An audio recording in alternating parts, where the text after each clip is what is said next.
Senator Susan Collins is highlighting the importance of the 101st Maine Refueling Wing in Bangor.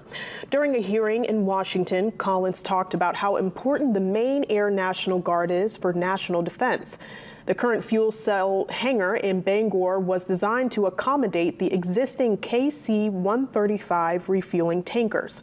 A proposed project would construct a new universal fuel hangar that can accommodate the existing aircraft along with future tankers. Collins asked Lieutenant General Tom Miller of the U.S. Air Force to explain how important it is to support legacy airframes while preparing for future tankers.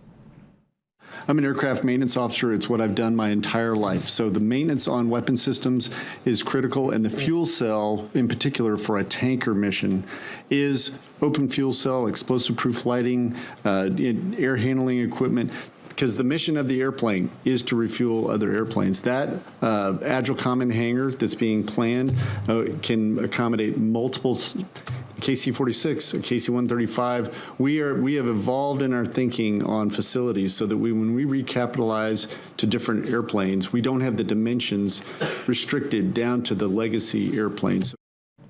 Collins secured nearly $9.6 million for Maine Air National Guard projects in Bangor and Saco in the Military Construction Appropriations Bill.